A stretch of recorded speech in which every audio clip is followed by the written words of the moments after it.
إن الحمد لله نحمده ونستعينه ونستغفره ونعوذ بالله من شرور أنفسنا ومن سيئات أعمالنا من يهده الله فلا مضل له ومن يضلله فلا هادي له وأشهد أن لا إله إلا الله وحده لا شريك له وأشهد أن محمدًا عبده ورسوله أرسله بالحق بشيرا ونذيرا وداعيا إلى الله بإذنه وسراجا منيرا أما بعد فإن خير الحديث كتاب الله وخير الهدي هدي محمد صلى الله عليه وآله وسلم وشر الأمور محدثاتها كل محدثة بدعة وكل بدعة ضلال وكل ضلالة في النار فأعوذ بالله السميع العليم من الشيطان الرجيم ولا تحسبن الذين قتلوا في سبيل الله أمواتا بل أحياء وعند ربهم يرزقون فرحين بما آتاهم الله من فضله ويستبشرون بالذين لم يلحقوا بهم من خلفهم ألا خوف عليهم ولا هم يحزنون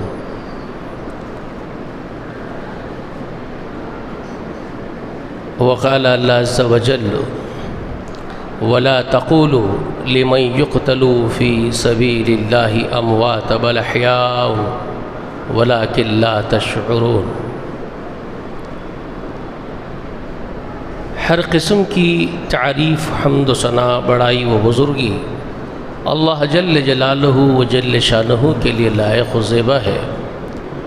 درود و سلام ہو تمام انبیاء و تمام مرسلین پر، اور خصوصاً اللہ کی انگنت رحمتیں و برکتیں نازل ہو نبی آخر الزمان سید المرسلین و رحمت للعالمین و خاتم النبیین محمد رسول اللہ صلی اللہ علیہ وآلہ وسلم پر۔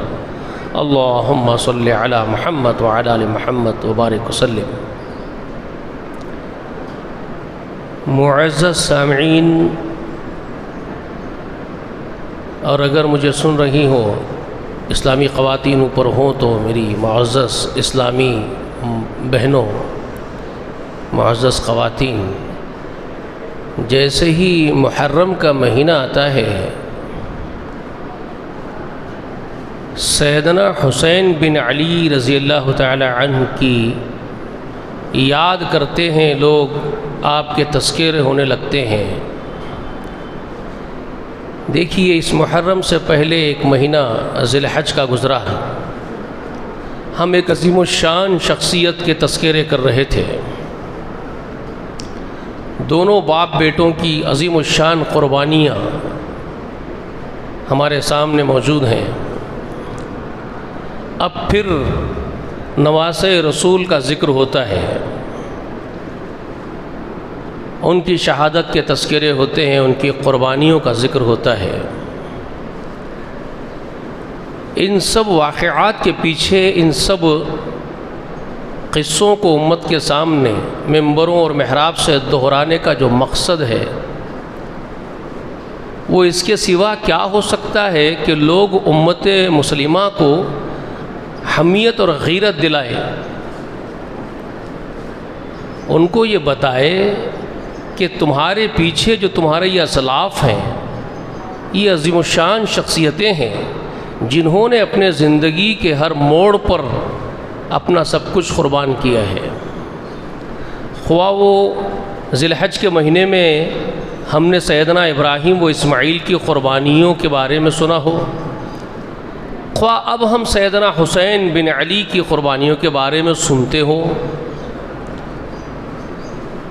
تو اس کے پیچھے اگر یہ مقصد نہیں ہے ہمارے کہنے اور سننے کے پیچھے کہ ہم بھی اپنی زندگیوں میں وہ ولولہ انگیز توحید چاہتے ہیں، وہ اللہ کے لیے جینا اور مرنا ہمارے زندگی کا مقصد بنائیں گے، اس غرض سے اگر سننا ہے تو ایسا سننا بھی مبارک ہے اور ایسا کہنا بھی مبارک ہے. بولنے والے بھی انشاءاللہ اجر کے مستحق ہوں گے اور سننے والے بھی اجر کے مستحق ہوں گے. بولنے والے اس غرض سے بول رہے ہوں کہ امت محمدیہ کے اندر وہی حمیت اور وہی غیرت ہم پیدا کرنا چاہتے ہیں جو اسلاف میں تھی، تو ان کا بولنا مبارک ہے. سننے والے اس غرض سے سن رہے ہو کہ ہم ہمارے اسلاف کی زندگیوں سے ایک سبق حاصل کر کے ہماری زندگیاں اسی نقش پر گزاریں گے، تو ان کا سننا بھی مبارک ہے.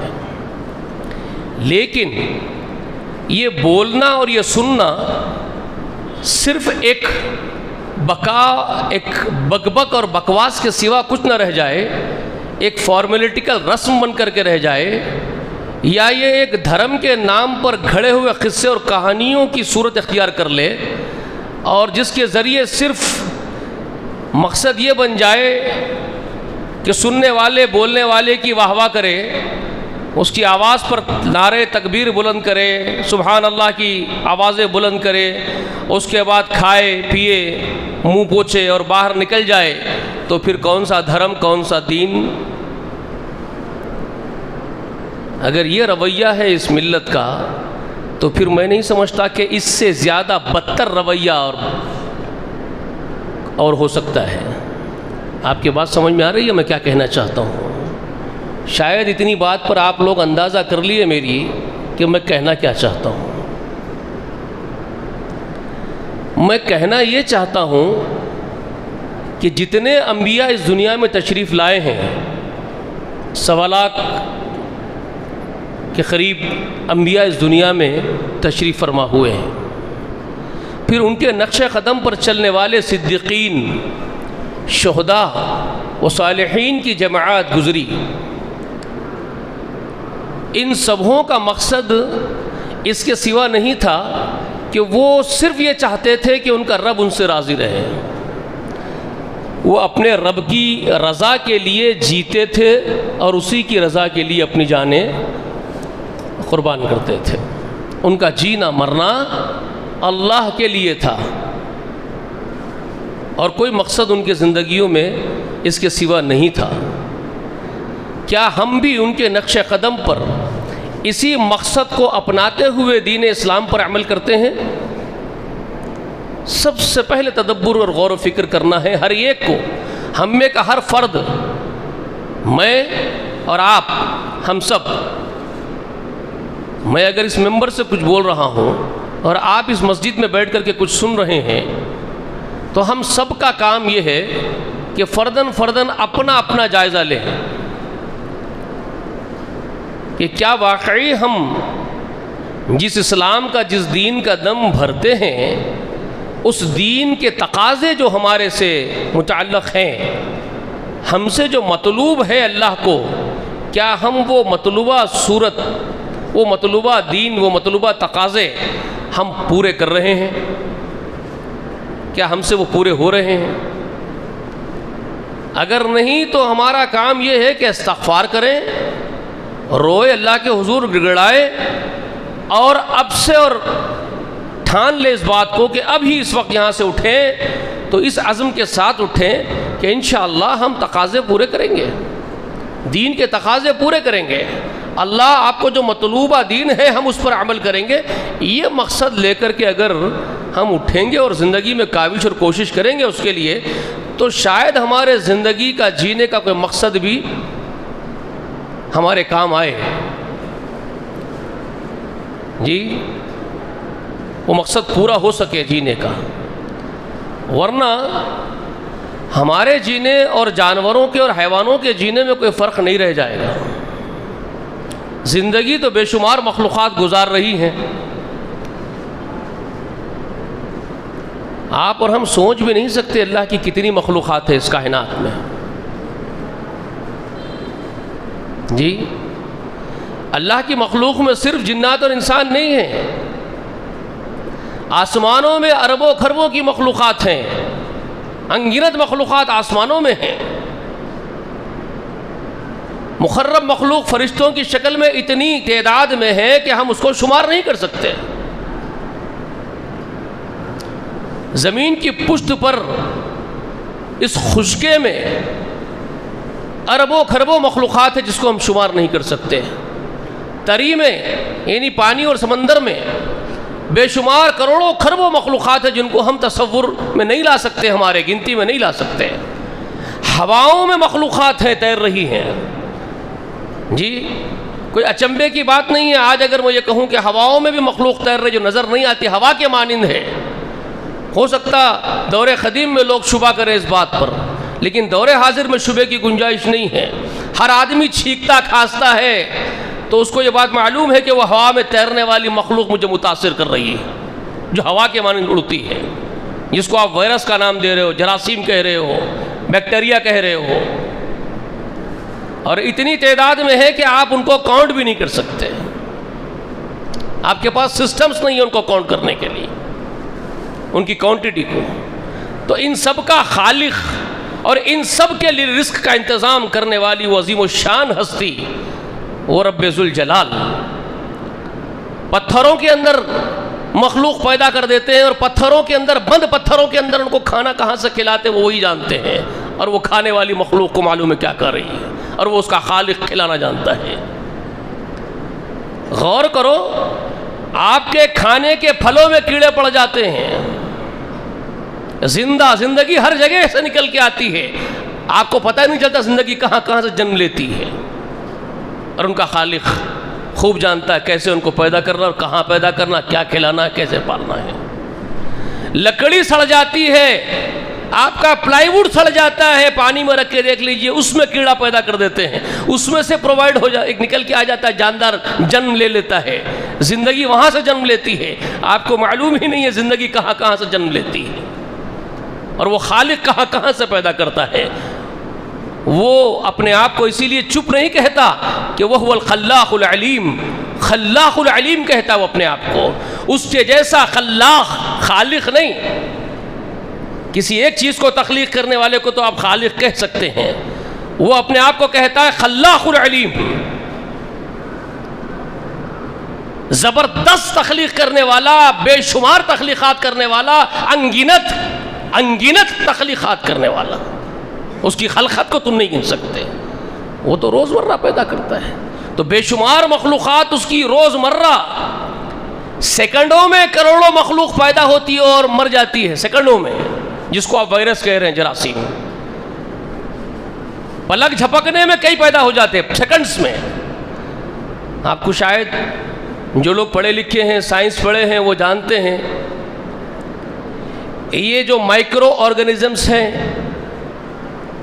ان کا ریپروڈکشن سسٹم آپ کو معلوم ہے، ان کا پروڈکشن پر سیکنڈز میں لاکھس میں ہو جاتا ہے، لاکھوں میں پیدا ہو جاتے ہیں ایک سیکنڈ، پلک جھپکنے میں لاکھوں بن جاتے ہوں.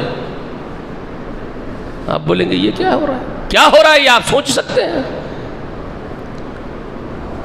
اگر آپ پوری دنیا کے بیکٹیریاز کو اگر کاؤنٹ کرنا چاہے، کوئی سائنسدان بڑے سے بڑے، ناسا کا ڈپارٹمنٹ خود اگر ساری مشتری لے کر کے بیٹھ جائے تو وہ چاروں خانے چت ہو جائے گے، اس کے وہ ہار جائے گا، نہیں گن سکتے. اربوں خربوں پیدا ہو رہے ہیں پر سیکنڈ میں، اور خربوں مر رہے ہیں. تو آپ اور ہم اگر پیدا کیے گئے ہیں ان سب مخلوقات کے درمیان میں، اور ہمیں اللہ تعالیٰ نے ان سب مخلوقات میں ممتاز کیا ہے، اگر ہم کو ایک شرف عطا کیا ہے تمام مخلوقات میں اور اشرف مخلوق قرار دیا، تو ذرا اپنے آپ کو تو پہچانے. انسانی اگر دماغ ہے سوچنے کے لیے، انسانی عقل رکھتے ہیں ہم، اور قلب انسانی روح ہے ہمارے اندر، تو ہم کو ضرور یہ بات سوچنا چاہیے کہ اس ہمارے پیدا کرنے والے نے ہم کو کتنا عظیم مقام دیا، تو اس مقام دینے کے پیچھے اس کی حکمت اور اس کا مقصد کیا ہوگا. اس نے کیوں ہم کو اشرف المخلوق بنایا؟ صرف اس لیے کہ ذی الحج کے مہینے میں جانوروں کا گوشت کھا لو، صرف اس لیے کہ محرم کے مہینے میں چونگے کھچڑا شربتیں پی لو، صرف اس لیے کہ ربیع الاول کے مہینے میں دیگچے لڑکا کے کھا لو، صرف اس لیے پیدا کیا آپ کو.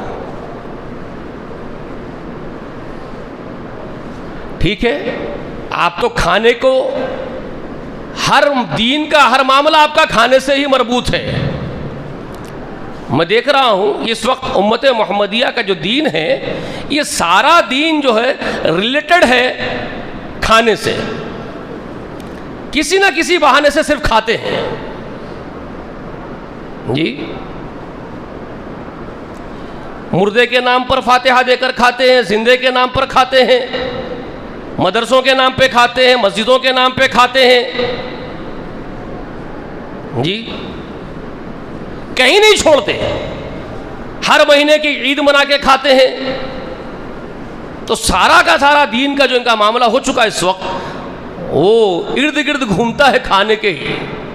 اسی لیے فاتحہ کا جھگڑا لگاتے ہیں ساری زمین کے اوپر کہ یہ لوگ فاتحہ کے قائل نہیں ہیں۔ کون لوگ فاتحہ کے قائل نہیں ہیں؟ وہ لوگ جو ان کو یہ کہتے ہیں کہ کھانے کے علاوہ بھی بہت سارے اور فرائض ہیں تمہارے اوپر۔ جو لوگ اس بات کی توجہ دلاتے ہیں، جو اس بات پر ابھارتے ہیں کہ کھانے کی اہمیت بہت کم ہے، کھانے سے زیادہ اہمیت کے بہت سارے کام تم کو انجام دینے زمین کی پشت پر، تو ایسے لوگوں کو جو ہے ان کے خلاف پروپیگنڈا کیا جاتا ہے کہ یہ لوگ بے دین لوگ ہیں، یہ فاتحہ کو نہیں مانتے ہیں۔ مطلب یہ ہے کہ کھانے پر فاتحہ دو اور کھاؤ اور کھلاؤ، بس یہی بات کرتے رہو۔ اگرچہ کہ کھانا کھلانے کے ہم منکر نہیں ہیں، کھانا کھلانا اسلام کی پہچان ہے۔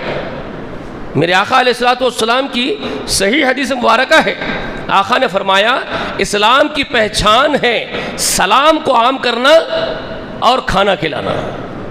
مطلب سمجھنے کا ہے، یہ تعلیمات محمدی، تعلیمات مصطفیٰ ہے نا، یہ بہت عظیم اور بلند ہے، یہ اتنی چھوٹی نہیں ہے کہ تم اس کو پکڑ کر کے اپنا ایک دھرم بنا کے بیٹھو اور صرف کھانے کو ترجیح دو، خود کے پیٹوں پر سے وار دو دین کو۔ یہاں جو رسول اللہ نے فرمایا سلام کو عام کرنا، سلامتی کو عام کرنا ہے۔ سلام کو عام کرنے سے مراد رسول اللہ کی صرف یہ نہیں ہے کہ جس طرح آپ گلی کوچوں میں ایک فارمیلٹی بنائے ہیں، السلام علیکم ہو گیا، سلام عام کر دیا آپ کا سلام بھی میں دیکھتا ہوں تو سلام بھی اس طرح کا ہے، السلام علیکم، پتہ نہیں وہ کیا بول رہا ہے۔ اب یہ سمجھ رہے ہیں کہ ہم سلام کو عام کر رہے ہیں زمین کی پشت پر۔ السلام اللہ کا نام ہے، سلامتی دینے والا، اور اتنی پیاری دعا ہے یہ جو سلام کی شکل میں محمد رسول اللہ نے اپنی امت کو عطا فرمائی۔ اللہم صلی علی محمد، رسول اللہ پر کروڑوں درود و سلام ہو۔ السلام اللہ کا نام ہے، سلامتی پرووائڈ کرنے والا، پیس اور امن دینے والا، وہ اللہ کا نام ہے۔ تو وہ دعا رسول اللہ ہر ایک کو یہ دعا دیتے تھے جب بھی مخاطب ہوتے تھے اس سے، اور یہاں تک فرمایا کہ اگر کسی سے بات بھی کرو، السلام، پہلے سلام کرو قبل الکلام، آپ کی بات اور کلام کرنے سے پہلے سلام کیا کرو، یعنی یہ دعا دینے کے بعد بات کرو کسی سے۔ اتنی پیاری دعا جو اللہ کے رسول اختیار کیے اور امت کو سکھائے، السلام علیکم ورحمۃ اللہ وبرکاتہ۔ سامنے والے سے جب بھی ملتے تو اکیلے کو نہیں کہتے، ذرا غور کر لو، مل تو رہے ہیں کسی ایک فرد سے، ایک اکیلے فرد سے، تو کہنا یہ چاہیے تھا السلام علیکہ، تجھ پر سلامتی ہو، مگر رسول اللہ نے طریقہ یہ اختیار کیا کہ اگر ایک فرد سے بھی آپ مل رہے ہو تو سلام اس طرح مت کرو السلام علیکہ کہہ کر کے، بلکہ سلام اس طرح کرو السلام علیکم۔ ایک فرد کو بھی جمع کے صیغے سے دعا دو۔ کیوں؟ کتنی حکمت رسول ہے اس کے اندر، کتنی اللہ کی حکمت ہے جو رسول اللہ کو اللہ نے سکھائی ہے۔ اللہ کے رسول ہر چیز اللہ سے ہی سیکھ کر کے فرماتے تھے، اپنی طرف سے نہیں بولتے تھے۔ وَمَا يَنْتِقُ عَنِ الْهَوَىٰ، اللہ نے خود کہا قرآن مجید میں، یہ میرا حبیب محمد اپنی مرضی سے کچھ بھی نہیں بولتا ہے، یہ جو کچھ تمہارے سامنے بات کرتے ہیں، جو تم کو سکھاتے ہیں، جو بولتے ہیں، وہ میری وحی ہوتی ہے ان کے پاس۔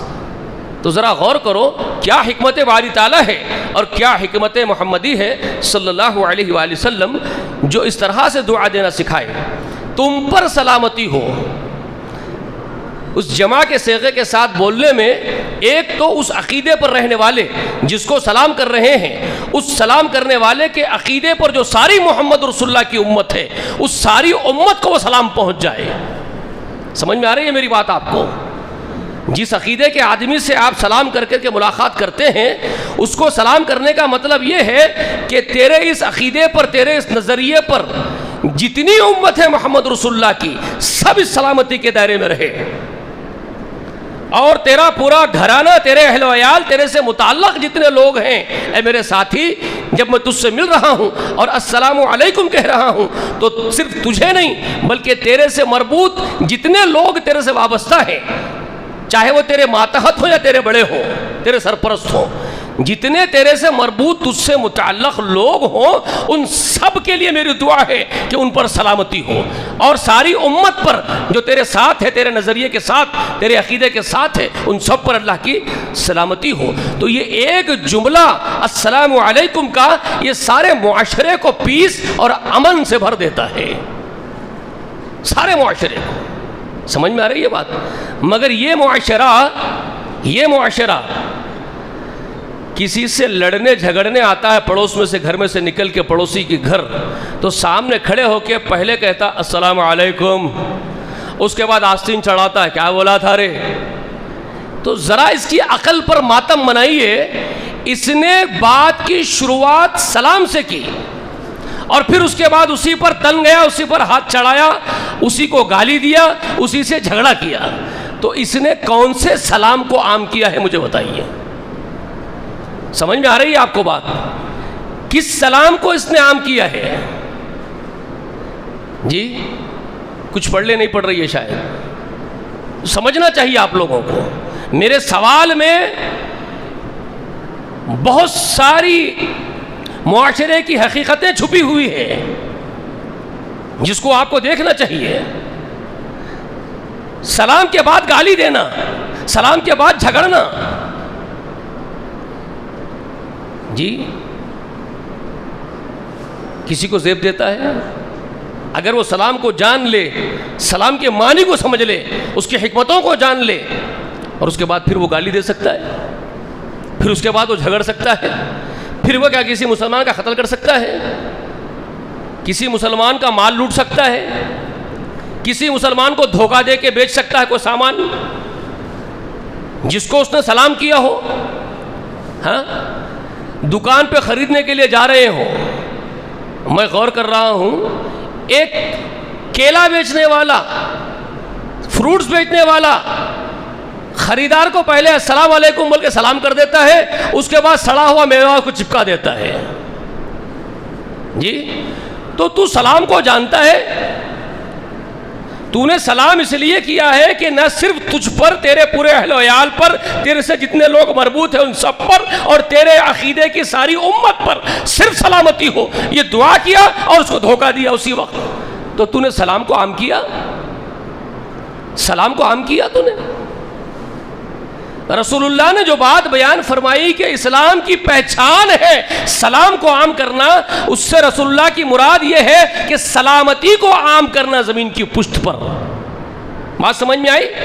صرف فارمیلیٹیکل السلام علیکم کو نہیں، اس کی اصل حقیقت کے ساتھ سلامتی کو امپلیمنٹ کرنا ہے زمین کی پشت پر، وہ رسول اللہ کی مراد ہے کہ اسلام کی پہچان ہے سلام کو عام کرنا۔ اور کھانا کھلانا، کھانا کھلانے سے مراد رسول اللہ کی کیا ہے؟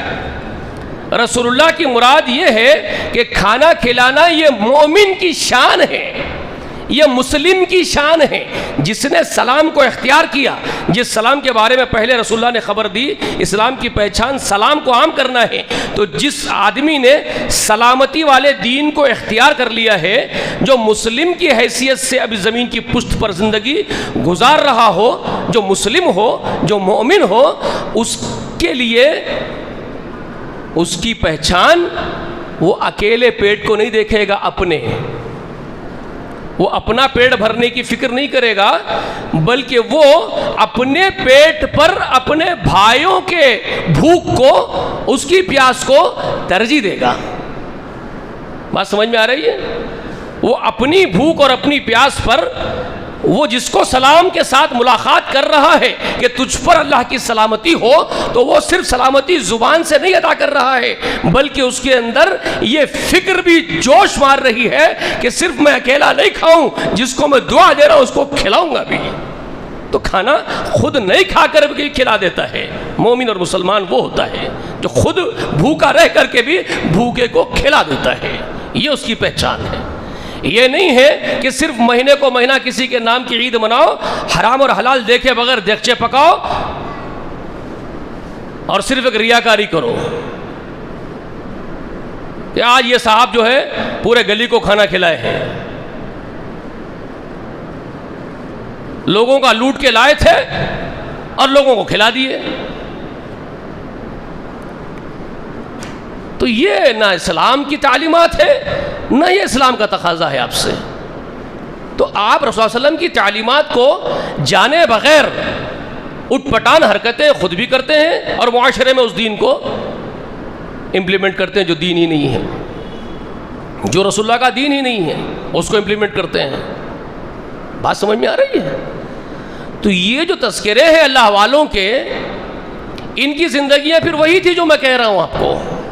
ان کی زندگیاں رسول اللہ نے ان کو وہی سکھایا تھا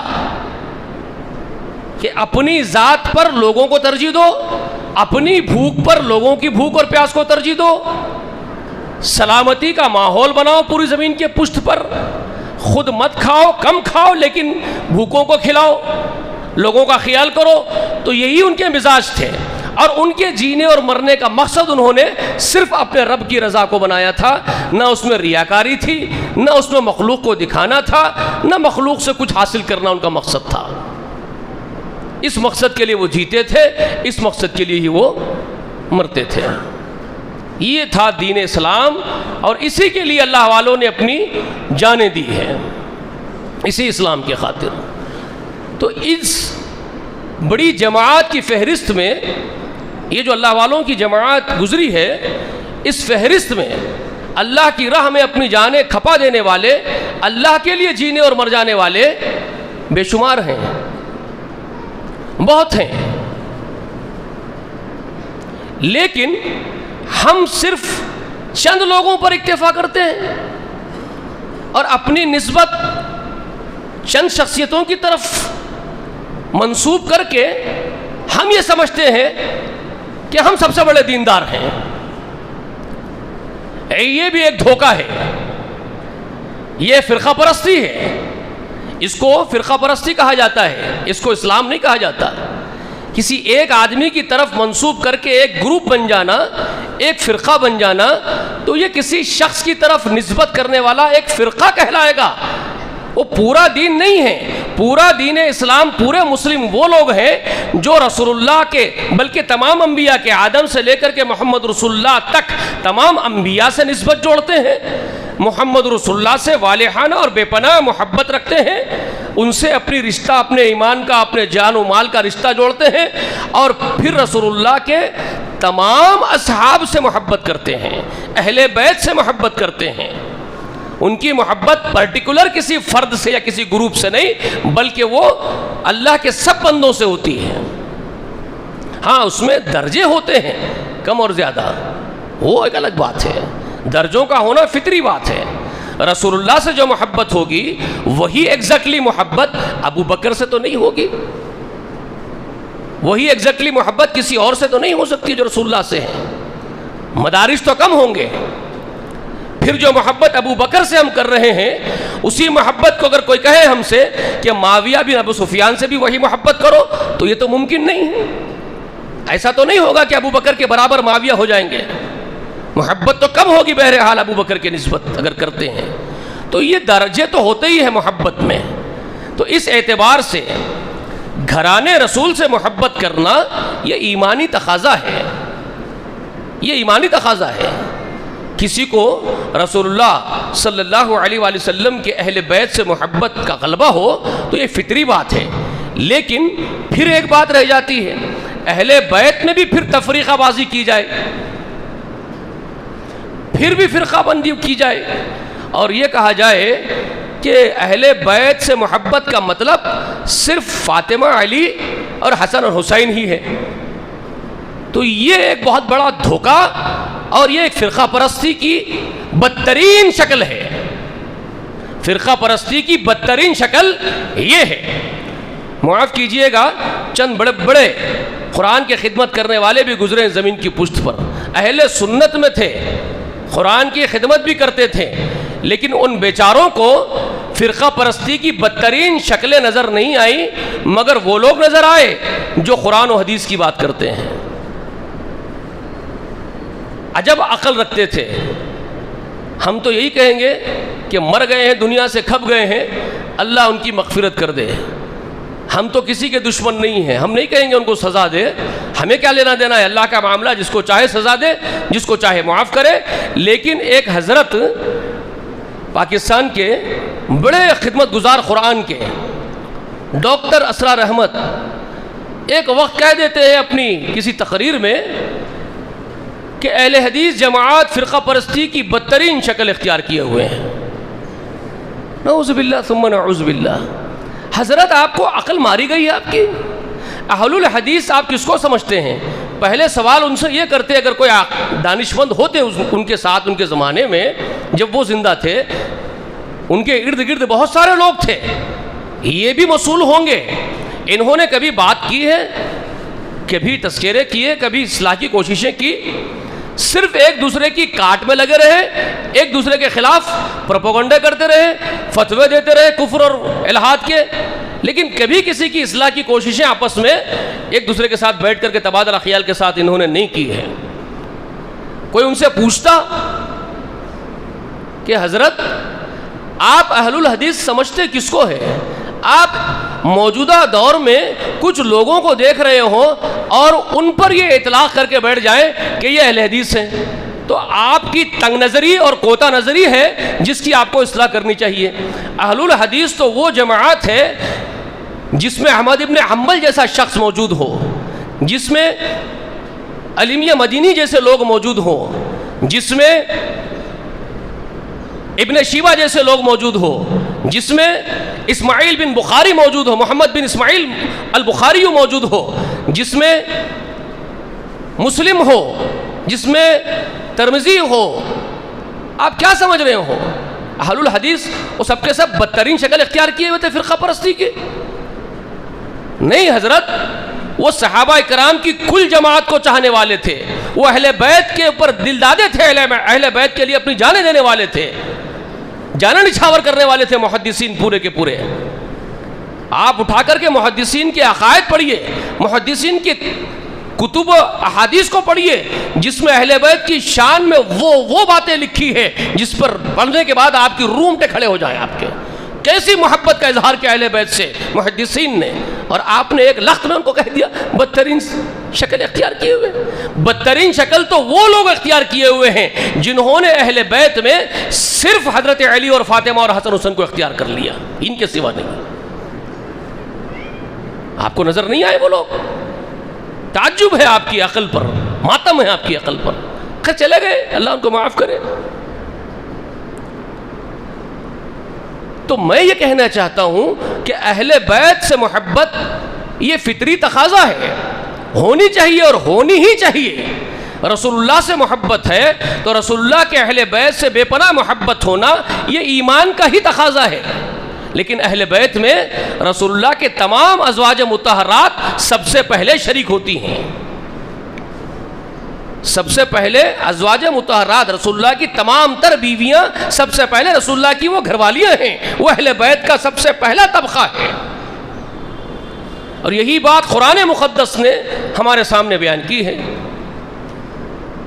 سورہ احزاب کی وَقَرْنَ فِي بُيُوتِكُنَّ والی اس آیت کریمہ میں آپ پڑھیں گے جو آیت نمبر 33 ہے سورہ احزاب کی، نبی کی بیویوں کو اس سے پہلے آیت نمبر 30 سے ہی اللہ نے اس کانٹیکسٹ کو بیان کرنا شروع کر دیا. سورہ احزاب کی آیت نمبر 30 سے خطاب کرنا شروع کرتے یا نساء نبی کے تحت اللہ تعالیٰ اس جملے کے ساتھ, اے نبی کی بیویوں سنو, تم لوگوں میں سے کوئی اگر برائی لے کر کے اللہ کے پاس آئی تو تم لوگوں کے برائی کرنے کے عوض میں اللہ تم کو دوہرا عذاب دے گا, دگنا, دیگر عورتوں کے مقابلے میں ڈبل عذاب دے گا اللہ تعالیٰ تم کو, کیونکہ تم کو اللہ نے چنا ہے نبی کی معیت کے لیے, تم بڑے مقام والیاں ہو. اس کانٹیکسٹ میں اللہ تبارک و تعالیٰ نے ان کو احکام دیے کہ تم اپنے گھروں میں بیٹھی رہو اور تم اپنے بناؤ سنگار کو لوگوں کے سامنے ظاہر مت کرو. ان سب میں اللہ تعالیٰ نے ان کو یا اہل البیت کہہ کر کے خطاب کیا آیت نمبر 33 میں. ٹھیک ہے, تو اللہ نے قرآن مقدس میں اہل البیت کے اس لقب کے ساتھ, اس جملے کے ساتھ نبی کی بیویوں کو اللہ نے خطاب کیا. تو سب سے پہلا طبقہ اہل بیت کا ان کی بیویاں ہیں جہاں سے اللہ نے گفتگو شروع کی. جی, اس کے بعد صحیح بخاری شریف میں وہ حدیث ہے جس میں حضور نے فرمایا, ایک چادر حضور کے بارے میں خبر آئی ہے, امام بخاری رحمۃ اللہ علیہ خبر دیتے ہیں کہ اللہ کے رسول نے ایک دن اپنی چادر کو تانا اور اس میں حضرت علی کو بلایا, فاطمہ کو بلایا اپنی بیٹی کو, اور اپنے 2 نواسوں کو بلائے حسن اور حسین کو, ان کو اپنی چادر میں لے لیے. حضرت عائشہ رضی اللہ تعالی عنہا بھی آئیں تو اللہ کے رسول نے ان کو بازو کر دیا, کہا تم ہٹو, تم چادر میں مت آؤ, تم تو اہل بیت ہی ہے ہو ہی. کیا کہا رسول اللہ نے, تم تو اہل بیت ہی ہو. مطلب کیا ہوا اس کا, اس جملے کو آپ نے خارج کر کے رسول اللہ نے جو کہا وانتی اہل بیت, تو اہل بیت ہے ہی, تو اس کو نکال کر کے کہ تو اہل بیت ہے, تیرے لیے چادر میں آنے کی ضرورت نہیں ہے. وہ مقصد ہے رسول اللہ کا فرمانے کا, یہ چادر میں فاطمہ کو, علی کو, حسن حسین کو اس لیے لے رہا ہوں. اور یہ دعا کر رہے تھے رسول اللہ اس وقت, اے اللہ یہ میرے اہل بیت ہے, تو ان کو پاک کر دے گناہوں سے اور ان کو بھی میرے اہل بیت میں ہی شامل فرما. تو رسول اللہ کیا چاہتے تھے, ساری امت کو یہ بتا دوں میں کہ لوگوں, جب کبھی رسول اللہ کے اہل بیت کا تذکرہ ہوگا تو تمہارے ذہنوں میں یہ خیال نہ آئے کہ داماد بیٹی تو پرائے ہوتے ہیں, نواسا تو داماد کا, نواسے تو داماد کی اولاد ہوتے ہیں, تو وہ شاید رسول اللہ کے گھرانے میں شمار نہیں کیے جائیں گے. یہ خیال تمہارے دلوں میں کبھی نہ آئے, دماغوں میں کبھی نہ آئے. بیویاں تو اہل بیت خود اللہ نے قرار دے دیا, ان کا تو کسی معنی میں بھی گھر والوں سے دور ہٹ جانا ممکن نہیں ہے. کوئی نہیں بولے گا کسی کی بیوی کو اس کے گھر والی نہیں ہے. تمہاری عقلوں پر ماتم ہے, کبھی کسی اپنے جاننے والے سے اپنی بیوی کا تعارف کراتے ہیں تو تم خود یہ بولتے ہوئے ملاتے ہو کہ یہ میری گھر والی ہے, یہ میری اہلیہ ہے. تو تمہاری عقل پر کتنا بڑا ماتم ہے, تمہاری بیوی تمہاری گھر والی ہو گئی, رسول اللہ کی بیویاں رسول اللہ کی گھر والیاں نہیں ہوئی, اہل بیت نہیں ہوئی. عقل پر پھترے ہیں تمہارے. اللہ نے قرار دے دیا سب سے پہلے کہ تم اہل بیت ہو, تو رسول اللہ نے اس لیے بیٹی اور داماد کو اور نواسوں کو لے لیا اپنی چادر میں تاکہ لوگ ان کو پرایا نہ سمجھے, رسول اللہ سے دور نہ سمجھے, بلکہ ان کو بھی رسول اللہ کے گھر والوں میں شامل کیا جائے. اس لیے آپ نے کہا. تو جب کبھی اہل بیت کا تذکرہ ہوگا تو ضرور تمام بیٹیاں, تمام داماد اور تمام نواسے اور نواسیاں رسول اللہ کے اہل بیت ہی میں شمار کیے جائیں گے. اس سے یہ بھی نہیں نکلے گا کہ صرف علی اور فاطمہ اور حسن حسین, بلکہ اس سے یہ بات تشریح ہوگی, اس کی توضیح ہوگی اس کی, اس وقت جو وہاں موجود تھے رسول اللہ کے سامنے وہ یہی 4 تھے.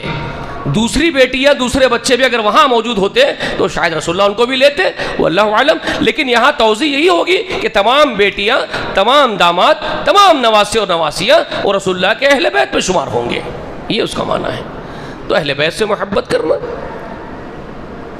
تو اہل بیت سے محبت تو ایمان ہے, لیکن وہ مخصوص کر لینا چند ہستیوں کو, یہ فرقہ پرستی کی بدترین شکل ہے.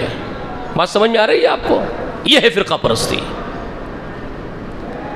ہمارے پاس اہل بیت میں حضرت خدیجہ سے بڑا مقام کسی کا ہو سکتا ہے جی, جس نے زندگی کی ہر چیز قربان کر دی, جس میں عائشہ سے زیادہ مقام کسی کا ہو سکتا ہے کسی عورت کا.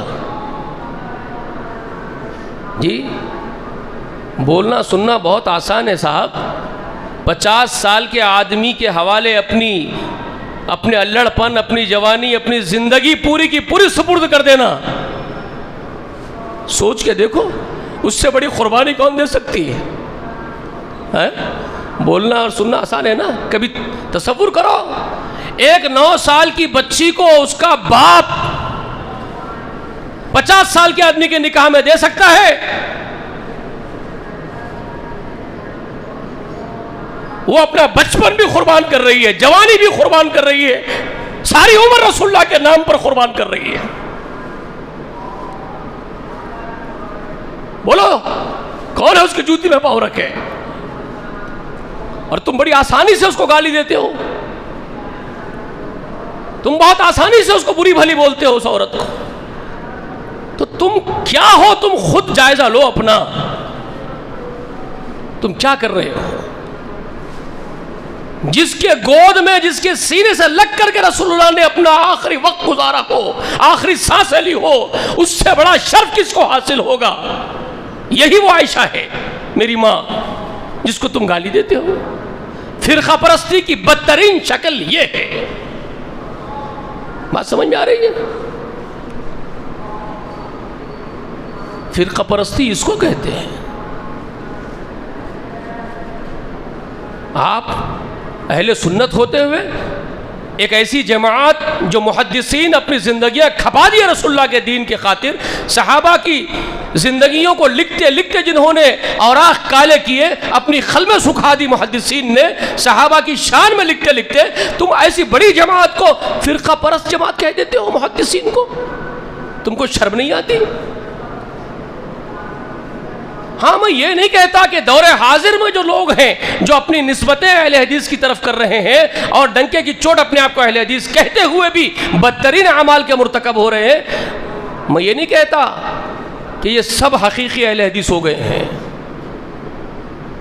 ان کو اصلاح کی ضرورت ہے، یہ دھوکے میں پڑے ہوئے ہیں، یہ بہت اونچے نام، اونچے القاب تو اپنے لیے پسند کر لیتے ہیں لیکن اعمال میں زیرو سے بھی مائنس جانا چاہتے ہیں۔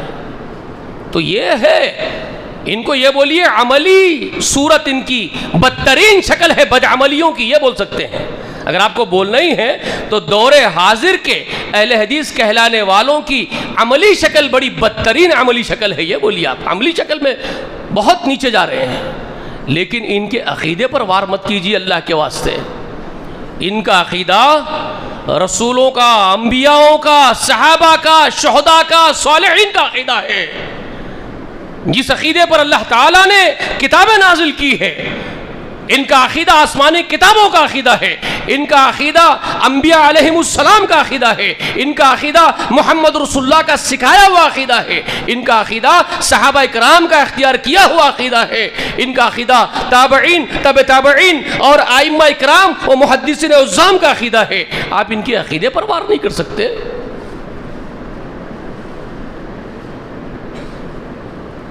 یہ بدترین شکل ہوگی تمہارے بے انصافی کی۔ اگر میں کہوں بدترین شکل تو میں آپ سے یہ کہہ سکتا ہوں کہ آپ کی بے عدلی کی اور ناانصافی اور ظلم کی بدترین شکل ہوگی یہ شکل، اگر آپ اہل الحدیث کے عقیدے پر انگلی اٹھاتے ہیں۔ کردار لوگ کچھ بھی بنا لیں، ہمیں اس سے بحث نہیں۔ بات سمجھ میں آئی؟ تو آج تو میں اپنی بات یہاں روکوں۔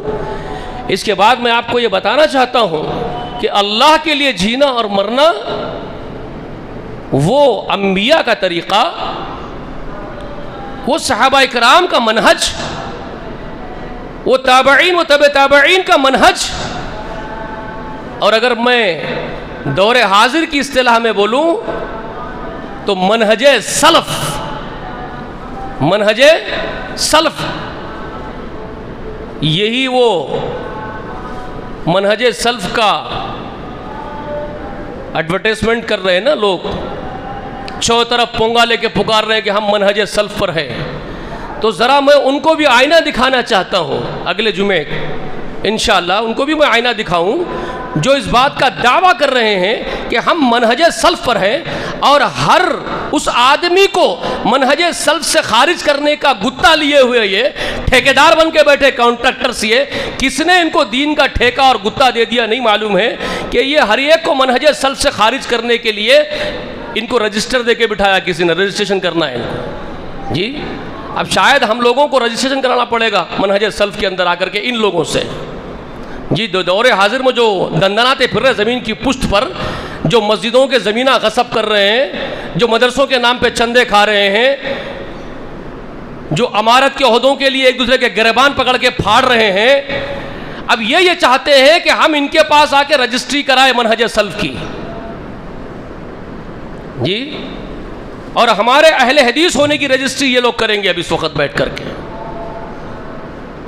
انہوں ہم کو سرٹیفکیٹ دیں گے تو ہم اہل حدیث کہلائیں گے، اللہ کے پاس دکھانا ہے سرٹیفکیٹ ان کا، دیکھو اللہ ہم آپ کے اپوائنٹ کرے ہوئے ڈپارٹمنٹ سے سرٹیفکیٹ لے کے آ رہے ہیں، یہ اللہ کا ڈپارٹمنٹ بن کے بیٹھے ہوئے یہاں۔ انہوں ہم کو سرٹیفکیٹ دیں گے، سند دیں گے تو ہم اہل حدیث کہلائیں گے، سلفی کہلائیں گے، ورنہ اگر یہ ہم کو خارج کر دیں گے تو ہم خارج ہو جائیں گے، ہے نا۔ ذرا ان کو بھی آئینہ دکھا دیتے ہیں کہ یہ کتنے منہج سلف پر ہیں انشاءاللہ۔ تو اللہ کے لیے جینا اور مرنا، جو میں نے موضوع آپ کے سامنے لکھا ہے، وہ کوئی معمولی موضوع نہیں ہے، وہ انبیاء کا طریقہ کار ہے، وہی سلف صالحین کا طریقہ کار ہے، طریقہ زندگی ہے، وہی ان کا عقیدہ ہے، ان کا جینا مرنا وہی ہے، جس سے ہم آج کوسوں دور ہیں، کوسوں دور، اور دعویٰ ہے بھرے سے کہ ہم اہل الحدیث ہیں، ہم سلفی ہیں، ہم فلاح ہیں۔ تو یہ دعووں سے کچھ نہیں ہوتا۔ میں لاکھ بول لوں میں اہل سنت ہوں تو ہو نہیں جاؤں گا، میں کروڑ بار بول لوں اہل حدیث ہوں تو ہو نہیں جاؤں گا اللہ کے پاس، میں کروڑ بار بول لوں اپنے آپ کو مسلم ہوں تو اللہ کے پاس ضروری نہیں ہے میرا مسلم لکھا جانا، میں 1000 بار دعویٰ کر لوں کہ میں مومن ہوں تو ضروری نہیں کہ اللہ تعالیٰ کے پاس بھی مومن لکھا جاؤں۔ عمل سے بنتی ہے زندگی، جنت بھی جہنم بھی، فطرت میں یہ خاکی نہ نوری ہے نہ ناری ہے، یہ اقبال نے کہا تھا۔ آپ جو عمل کرو گے وہی آپ کو بھگتنا ہے۔ آپ بیج بو گے نیم کا اور امید کرو گے آم کے درخت کے نکلنے کی، تو آپ سے بڑا نادان بے وقوف کوئی اور نہیں ہو سکتا۔ آپ نے نیم کا بیج ڈال کر کے اگر وہاں بیٹھ کر کے انتظار کر رہے ہو کہ اس بیج میں سے آم کا جھاڑ نکلے گا تو یہ نادانی ہے آپ کی، اللہ کا بنایا ہوا قانون ہے، آپ جو بو گے وہ کاٹو گے۔ اللہ سے دعا ہے کہ کہنے سننے سے زیادہ اللہ عمل کرنے کی توفیق عنایت فرمائے۔ السلام علیکم ورحمۃ اللہ وبرکاتہ۔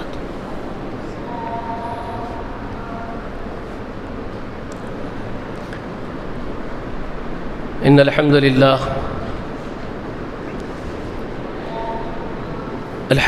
نحمده ونستعینه ونستغفره ونعوذ باللہ من شرور انفسنا ومن سیئات اعمالنا، من يهده الله فلا مضل له ومن يضلله فلا هادي له، واشهد ان لا اله الا الله وحده لا شريك له، واشهد ان محمدا عبده ورسوله ارسله بالحق بشيرا ونذيرا وداعيا الى الله باذنه وسراجا منيرا، اما بعد، اعوذ بالله السميع العليم من الشيطان الرجيم، ان الله وملائكته يصلون على النبي یا ایھا الذین آمنوا صلوا علیہ وسلموا تسلیما، اللہم صل علی محمد وعلی آل محمد کما صلیت علی ابراہیم وعلی آل ابراہیم انک حمید مجید، اللہم بارک علی محمد وعلی آل محمد کما بارکت علی ابراہیم وعلی آل ابراہیم انک حمید مجید، وصل علی جمیع الانبیاء والمرسلین والملائکۃ المقربین والخلفاء الراشدین المہدیین، وسلام علی اصحاب محمد صلی اللہ تعالی علیہ وآلہ وسلم، وسلام علی آلہ واہل بیتہ اجمعین، ربنا لا تؤاخذنا ان نسینا واخطأنا، ربنا ولا تحمل علینا اصرا کما حملته على الذین من قبلنا، ربنا ولا تحملنا ما لا طاقة لنا به، واعف عنا واغفر لنا وارحمنا انت مولانا فانصرنا على القوم الكافرين، ربنا لا تزغ قلوبنا بعد إذ هديتنا وهب لنا من لدنك رحمة إنك أنت الوهاب، رب ارحمهما كما ربياني صغيرا، ربنا هب لنا من ازواجنا وذرياتنا قرة اعين واجعلنا للمتقين اماما، ربنا آتنا في الدنيا حسنة وفي الآخرة حسنة وقنا عذاب النار. عباد الله رحمني ورحمكم الله، إن الله يأمر بالعدل والإحسان وإيتاء ذي القربى وينهى عن الفحشاء والمنكر والبغي يعظكم لعلكم تذكرون. واذكروا الله يذكركم ادعوه يستجب لكم ولذكر الله أكبر والله يعلم ما تصنعون. قوموا لصلاة المسلمون.